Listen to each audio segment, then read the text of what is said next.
really badly, generally speaking. But one of the things they do that's very counterproductive with the people that they train is they emphasize the development of the company, but they don't force their entrepreneurs to find customers, because your first customer is the most difficult thing you'll ever do as a business person, in my experience, to find someone who will actually pay you that first time. That isn't your mum. Yeah, that's right. Well, that's right. That isn't a family member. That's an actual customer. Yeah.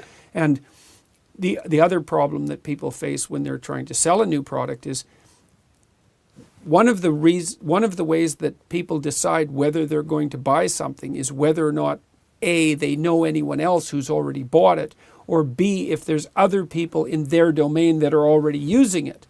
And if your sales pitch is, well, no, this is new and revolutionary, you think, well, that's a wonderful sales pitch. It is like it is if you're talking to someone who's entrepreneurial and risk-taking and interested in revolutionary ideas.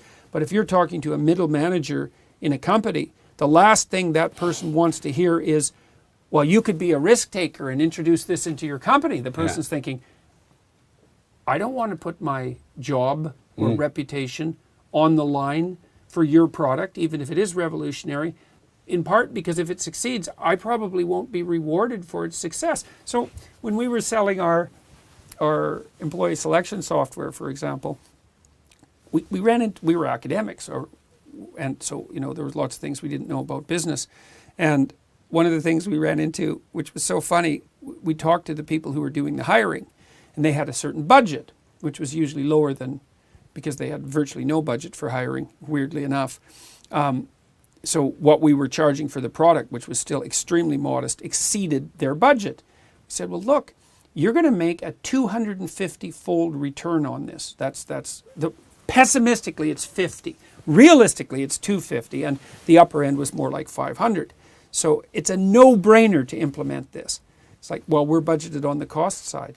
What do you mean? Well, if we hire more productive employees, we won't be rewarded for that. We'll just be punished for spending more money at the outset. I thought, well, we can't even talk to you because I'm trying to sell you something that will benefit your company, but for you, as the decision maker, there's nothing but risk in implementing the new process. So that just blew me away. It's like, oh, I see.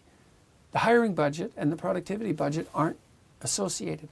So that's like a fatal impediment to our sales process. So that was, well, we learned lots of things about, and I came out of the whole enterprise with way more respect for people, especially for people who do sales. Jesus, that's such a brutal job. And, when people it's easy for people to, it's even a popular trope to be somewhat contemptuous of salespeople, all those salespeople. Definitely in Britain. We're very reserved when it comes to selling in Britain. But I mean, I don't put ads on my podcast. I mean, there's ads on virtually every American podcast. I don't put ads. I don't need the revenue. So in a way, there's the old creative artist side of me that doesn't want to interrupt my work with ads. But like, if I started putting ads on my podcast, some people would be okay with it. There'd be a bit of a riot. Yeah, well, and I think that's a real mistake because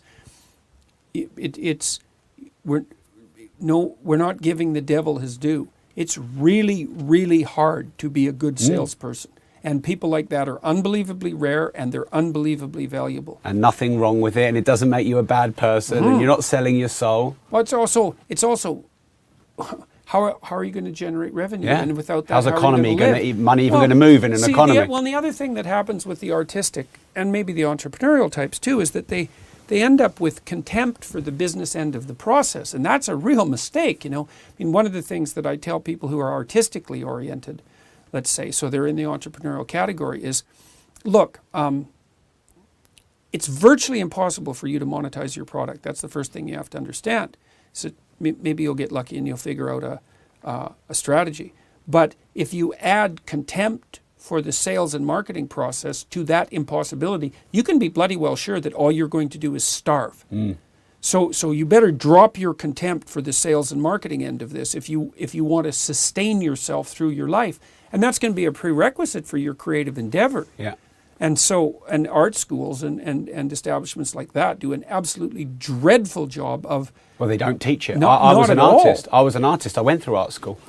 they don't teach it. No, never once. No, I know, and it's, and I mean, how are you going to commercialize your venture? How are you going to pay for your mortgage?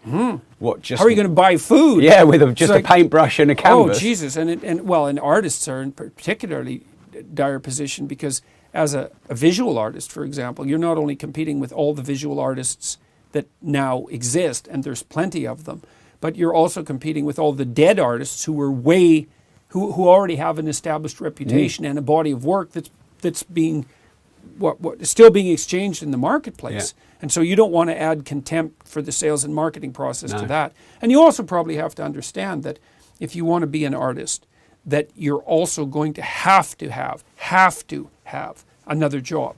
Yeah. Because it's just, unless you want to bang your head against the wall until it's bleeding. It's so hard. And I mean, I've known some people who are outstanding artists, and I've known very, very few. I don't know if I've ever met anyone who was able to make a living from the outset of their career as a non-commercial visual artist. Brutally difficult. Yeah.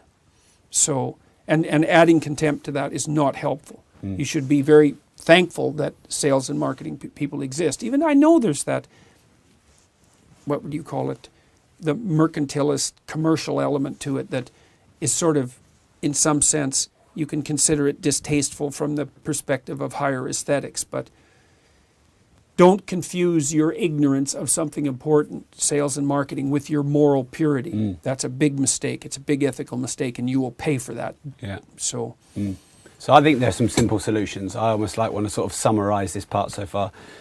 I've always enjoyed selling straight to consumer and not to businesses. Yeah, I like that better too. I think that you've got more customers. You're always at the decision maker. Sometimes it's the husband or the wife who owns the credit card